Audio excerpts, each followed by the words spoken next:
Hello everyone, welcome back na naman tayo mga idol sa ating YouTube channel, Bagong Pilipinas, Old Queen TV.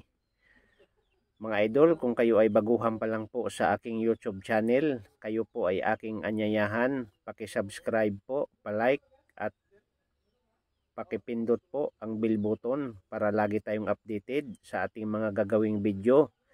So ito na nga mga idol, matagal ko nang inasam-asam. So nakahawak ngayon ako ng 2,000 po ang date sa 10 peso coins.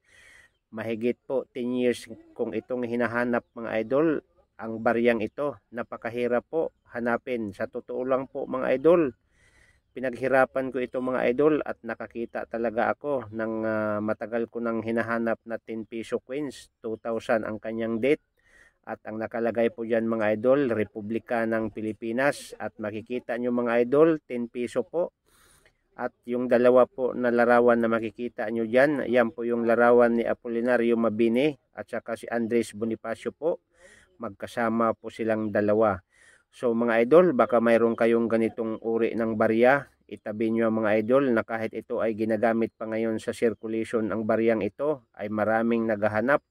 At ang hirap hagilapin sa baryang ito mga idol dahil po marami po ang sumusubok dito at maraming haka-haka. Maniniwala ka man mga idol o hindi, aba ito daw ay may halong gold.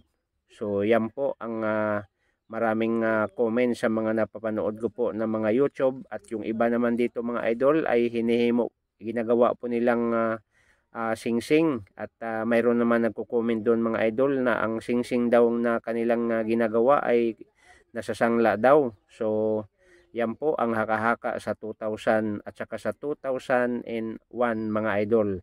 Kaya nga yan po ang ating pag-uusapan ngayon, kung ang baryang ito ay mayroon na bang halaga ngayon sa market o bilihan sa mga onlines.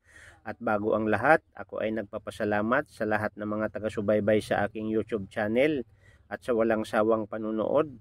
At shout out sa inyong lahat at lalong-lalo na sa mga coins collector no, na may mga hawak nito at sa mga nagsasimula pa lang at sa mga hindi coins collector. Baka mayroon kayong 10 peso ngayon na makikita niyo na ang date po ay 2,000 ang kanyang date no. So yan po ay ating itabi at ingatan po natin na hindi po magastos at dapat po nating itago dahil ang baryang ito mga idol ay mahiwaga. Kaya nga punta na tayo mga idol sa description sa baryang ito at bago tayo mapunta doon sa kanyang price. Okay, so ito mga idol, ang 2,010 peso coins ay tinagurian po ito as gold and 10 peso coins Pilipinas 2,000 no. So marami pong sabi ko nga kanina mga idol, itong barya na to ay maraming nagko-comment sa mga napapanood ko sa mga YouTube at doon po sa online sa mga vloggers po. So mayroon po ditong mga nagko-comment na sinubukan daw nila na gawing ring o singsing no. At ito daw mga idol sa usap-usapan ay pwede daw 10 carats o 14 carats ang baryang ito. So hindi lang tayo sure mga idol kasi hindi po lumalabas ang kwento kung hindi po totoo yung mga sumusubok na po dito mga idol. Kaya nga yun mga idol ay punta na tayo doon sa description sa baryang ito. Issue Philippines, period po Republic of the Philippines 1946, date year po 2000 no. Nagsimula po siya mga idol, ginawa nung 2000 hanggat 2017. Kaya nga mga idol, ang 2017 nito dapat mayroon kayo nito dahil ako po mga idol, ang wala ko 2009 and 8 and 7. So yan po ang hindi ko pa nakikita. Pero ito mga idol, mayroon na akong 2000 and 2001, 2003, 2004, 2005, 2006. Wala akong 2007 and 9 at 8. No? So yan po ang aking hinahanap ngayon mga idol. Ngayon, year po niya ay 2000 and hanggang 2017, value po 10 pesos. Composition po mga idol by metallic no, aluminum, bronze, sintry and copper nickel rings. So alam nyo mga idol, itong barya sa 10 pesos, medyo mahiwaga ito no, ligid po sa kaalaman ninyo. kasi ang mga composition po sa barya sa 10 pesos po ay mayroon ditong composition sa gold bar.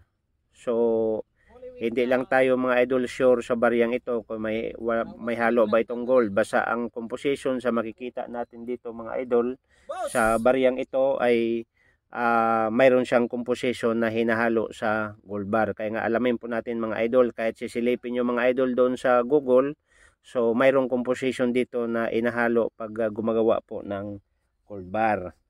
Okay, so ngayon mga idol, so punta tayo sa kanyang weight o timbang, no? 8.7 grams at ang kanyang diameter ay 26.5 mm at ang kanyang thickness ay 2.14 mm.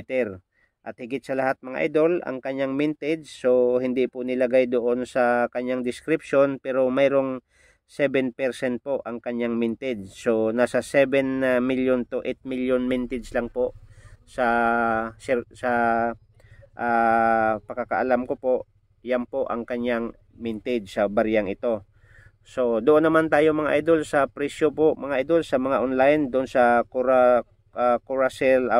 Carousel PH, WW Carousel PH, nasa 2,100 po ang kanilang selling nito o bintahan. At doon naman sa EasyCom no mga idol ay ang bintahan po ng mga idol dito nasa 2,025 pesos po. At sa iba pong mga nagbibinta nito mga idol, dahil po itong coins na to ay hard to find, no, hinahanap po ito ng mga coins collector at sa lahat po ng mga nagsisimula pa lang sa mga naghanap sa ganitong uri ng coins, dahil mahirap itong hanapin mga idol, ay mayroon ditong napapanood ko ay binibenta ng 5 to 10,000 pesos po ang isa, no, dahil po wala pa siya sa collection sa ganitong uri ng barya. Kaya nga sa mga bagong collectors na wala pang ganito, so hahabulin talaga itong mga idol ang price sa mga baryang ganito, no.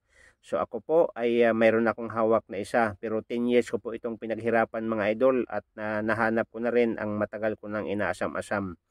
So yun lang mga idol, so sana binigyan ko kayo ng ideya at pinapakita ko lang po at sana po kung magugustuhan nyo ang bidyong ito, isang like at subscribe lang mga idol at para suportahan natin ang ating sariling barya, no. I-like ninyo at i-subscribe ang aking YouTube channel, Bagong Pilipinas Old Queen TV. Shout out sa inyong lahat at ako ay nagpapasalamat sa walang sawang panood ninyo sa aking YouTube channel, Bagong Pilipinas Old Queen TV.